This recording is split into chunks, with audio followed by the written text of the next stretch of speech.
వీడియోల కోసం మా అమరావతి గళం ఛానల్ని సబ్స్క్రైబ్ చేసుకొని బెల్ ఐకాన్ నొక్కండి. అద్భుతమైన భవనాలతో అందచందాలతో వికసించాల్సిన ఏపీ రాజధాని అమరావతి నగరం ఇప్పుడు కళావిహీనమై బోసిపోయి కనిపిస్తోంది. 2019 ఎన్నికల్లో వైసీపీ కాకుండా టీడీపీ అధికారంలోకి వచ్చి ఉంటే ఆ పార్టీ అధినేత కలల స్వప్నమైన అమరావతి ఈరోజు ఎంతో ఉన్నత స్థాయిలో కనిపించేది. కానీ అలా జరగలేదు. అందుకే 2019 డిసెంబర్ 17వ తేదీని రాజధాని అమరావతి చరిత్రలో చీకటి రోజుగా ఆ పార్టీ నేతలు చెబుతారు. రాష్ట్ర ప్రజల భవిష్యత్తును అగమ్య గోచరంగా మార్చేసిన రోజది. రాష్ట్ర అభివృద్ధిపై జగన్ ప్రభుత్వం ఉక్కుపాదం మోపిన శాసనసభ సాక్షిగా పాలకుల దుర్నీతి కుతంత్రం బయటపడిన రోజుది. 5 కోట్ల మంది ఆంధ్రులు నిశ్చేష్టులైన రోజది.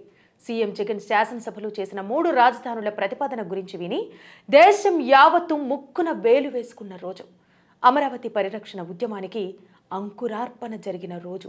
ప్రభుత్వ దమనకాండకు, అణచివేతకు, అరాచకాలకు ఎదురొట్టి రాజధాని గ్రామాల ప్రజలు, రైతులు ఉద్యమ జెండా దించకుండా చేస్తున్న అమరావతి పరిరక్షణ పోరాటం ఈ నెల 17కి 4 ఏళ్లకు చేర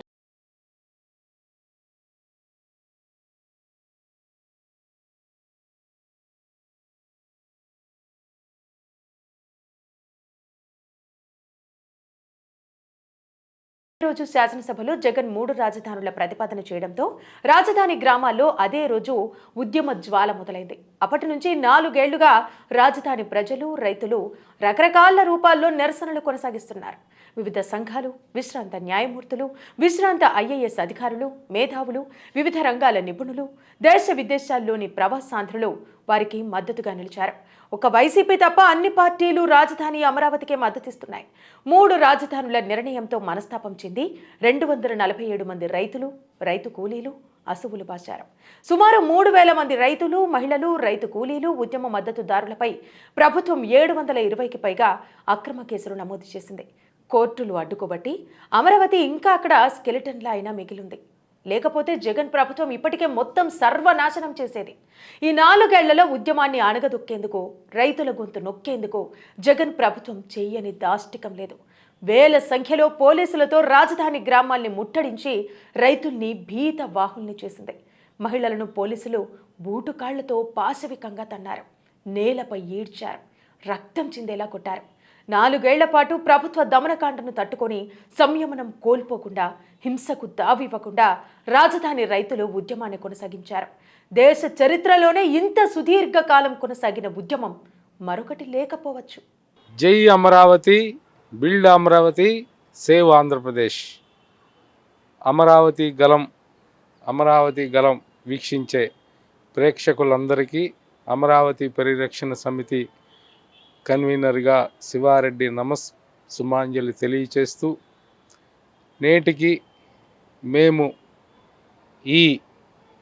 ఏదైతే ప్రభుత్వం తీసుకున్న 3 రాజధానుల అనాలోచితమైన నిర్ణయం ఖచ్చితంగా 4 సంవత్సరాలు అవుతున్న సందర్భంగా ఈ ప్రభుత్వంకి ఇంకా కనువిప్పు కలగనందుకు చాలా బాధతో రాబోయే కాలంలో ఈ ప్రభుత్వాన్ని ఆంధ్రప్రదేశ్ రాష్ట్ర ప్రజలందరూ ఖచ్చితంగా బంగాళాఖాతంలో కలుపుతారని, ప్రపంచంలో ఎక్కడా లేని విధముగా ఈ ఉద్యమం మహిళలతోటి, రైతులతోటి గత 4 సంవత్సరాలుగా నిర్విరామముగా ఈ ప్రభుత్వం చేస్తున్న ప్రయత్నాలన్నిటినీ తిప్పికొడుతూ న్యాయస్థానాల ద్వారా అయితేనేమి, అలానే దీక్షల ద్వారా ప్రకటితమైన ఖచ్చితమైన ఒక గాంధేయ మార్గంలో ఈ ప్రభుత్వాన్ని హెచ్చరిస్తూ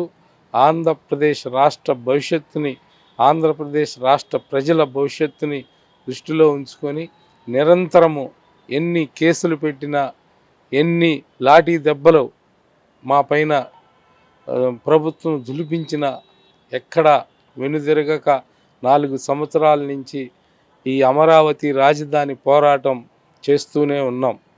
ఇప్పటికే పలుసార్లు ముఖ్యమంత్రి వర్యులు నేను వైజాగ్ వెళ్ళిపోతాను, ఈ ఏడుపు నేను వైజాగ్ వెళ్ళిపోతానన్నా కూడా ఏడుస్తున్నారు అని అంటారు.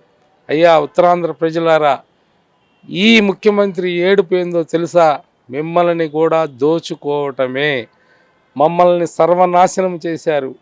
మాకు మీరంటే ఎటువంటి వివక్ష లేదు. రాష్ట్రం అంతా అభివృద్ధి చెందాలనేదే మా కోరిక. అది అమరావతి రాజధానిగా ఉంటేనే సాధ్యపడుతుందని చెప్పేసి ఇప్పటికే స్పష్టమైంది. అటు రాయలసీమ వాసులు కానీ, ఇటు ఉత్తరాంధ్ర ప్రజలు కానీ, ఈ ప్రభుత్వం మనల్ని ప్రాంతాల వారీగా విడదీసి వాళ్ళ రాజకీయ పబ్బం గడుపుకుంటుంది తప్ప ఈ రాష్ట్రానికి అభివృద్ధి, ఈ రాష్ట్రం ఉద్యోగాలకు కానీ, ఉపాధి అవకాశాలకు కానీ, పెట్టుబడులకు కానీ ఏదైతే అభివృద్ధి చేయాలో రాజధానిని చేసి ఉంటే మన గతి చాలా వేరే విధంగా ఉండేది. నేను ఈ ప్రభుత్వానికి ఒకటే చెప్తున్నా, కోర్టులు స్పష్టమైన తీర్పు ఇచ్చినప్పటికీ కూడా రేపు ఇంకా 2-3 మాసాలలో ప్రజలు స్పష్టమైన తీర్పు ఇవ్వబోతున్నారు. మీరు ఏదైతే ఈ 3 రాజధానుల ఆట, 3 ముక్కల ఆట ఆడారో దానికి చరమగీతం పాడబోతున్నారు. మిమ్మల్ని ఖచ్చితంగా రాజకీయ అస్త్ర సన్యాసం చేయించబోతున్నారు. ఇప్పటికే మీ ప్రభుత్వంలో, మీ పార్టీలో అనేక లుకలకలు స్టార్ట్ అయినాయి. ఆల్రెడీ 11 మందిని మీరు మార్చారు. మంత్రులుగా ఉన్న వారిని కూడా స్థానభ్రంశం చెందిస్తున్నారనంటే మీ పార్టీ ఎంతకి దిగజారుతుందో ఇది ఒక చిన్న ఉదాహరణ మాత్రమే.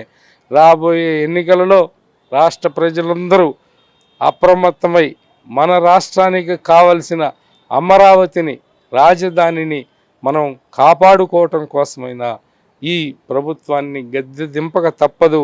అమరావతిని ఖచ్చితంగా రాజధానిగా నిర్మించుకోవటం ఖాయమని చెప్పేసి మేము ముందుకు వెళ్తాము. మీకోసం మిమ్మల్ని గద్దె దింపటానికి మా పరిరక్షణ సమితి ఎప్పుడూ శాయశక్తుల ప్రయత్నం చేస్తూనే ఉంటుంది. జై అమరావతి, జై హో అమరావతి. Build Andhra Pradesh, save Andhra Pradesh. అమరావతి ఉద్యమాన్ని అణిచివేసేందుకు ప్రభుత్వం మొదటి రోజు నుంచి ప్రయత్నిస్తూనే ఉంది. పోలీసులు అర్ధరాత్రి, అపరాత్రి అన్న తేడా లేకుండా రైతుల ఇళ్లలోకి వెళ్లి తనిఖీలు చేయడం, బెదిరించడం వంటి చర్యలకు పాల్పడ్డారు.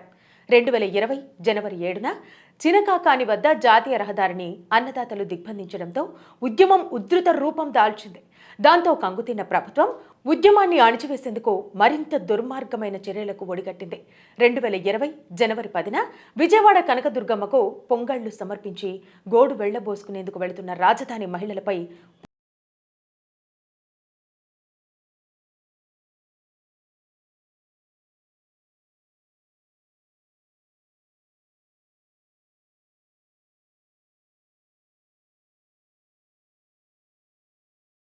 మర్నాడు మందడంలో దీక్ష చేస్తున్న మహిళలపై లారీలతో విరుచుకుపడ్డారు. ఒక గర్భిణిని పోలీసు అధికారి కాలితో తన్నడంతో ఆమె తీవ్రంగా గాయపడ్డారు. హైకోర్టు జోక్యం చేసుకుని తీవ్రంగా మందలించడంతో పోలీసుల ఉక్కు పిడికిలిని ప్రభుత్వం కొంత సడలించింది. 2020 జనవరి 20న చలో అసెంబ్లీకి పిలుపునిచ్చిన రైతులు శాసనసభ సమీపానికి చేరుకోవడంతో పోలీసులు వారిపై లాఠీలు ఝురిపించారు. అమరావతి పరిరక్షణకు రాష్ట్ర వ్యాప్తంగా ప్రజల మద్దతు కూడగట్టేందుకు రాజధాని రైతులు 2021 నవంబర్ 1న న్యాయస్థానం నుంచి దేవస్థానం వరకు పేరుతో తుళ్లూరు నుంచి తిరుమలకు పాదయాత్ర ప్రారంభించారు. వారికి దారి పొడవునా ప్రజల నుంచి విశేష స్పందన లభించడం చూసిన ప్రభుత్వం తన అక్కసు ప్రదర్శించింది. అడుగడుగునా ఆంక్షలు పెట్టింది. రైతులకు ఆశ్రయం ఇచ్చిన వారిని వేధించింది.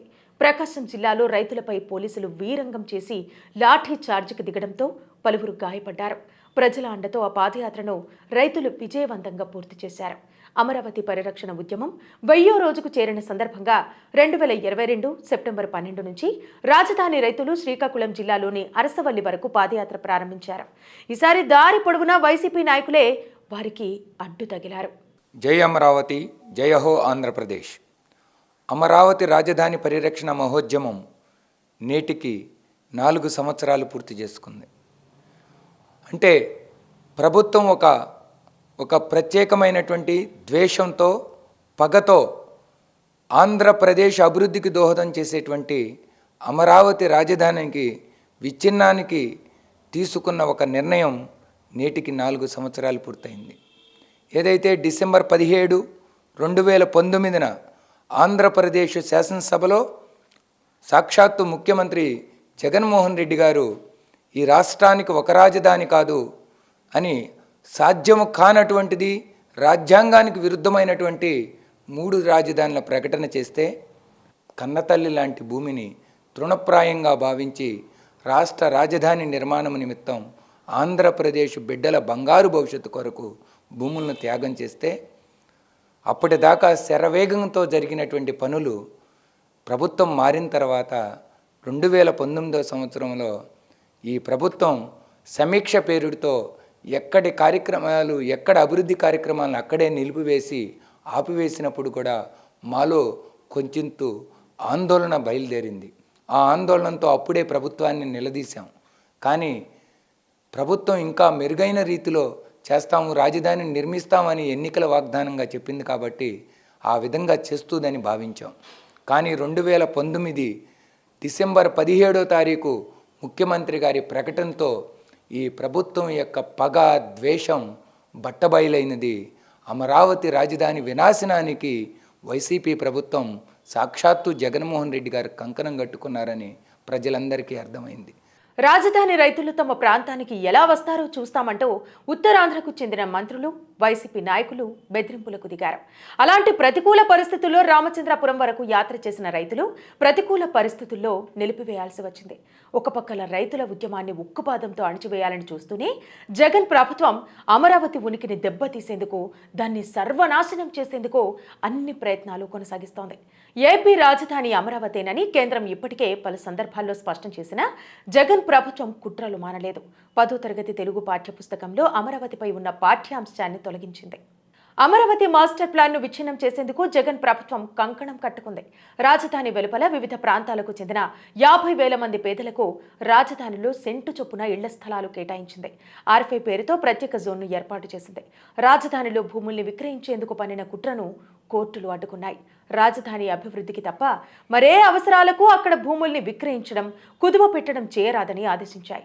ప్రపంచంలో ఎక్కడైనా రాజధానో పెద్ద ప్రాజెక్టో వస్తుందంటే స్థానికులు స్వాగతిస్తారు. కానీ కృష్ణా, గుంటూరు జిల్లాల వైసీపీ నాయకులు మాత్రం తమకు రాజధాని వద్దని, ఇక్కడి నుంచి తరలించేయాలని కోరుతుండటం గమనార్హం.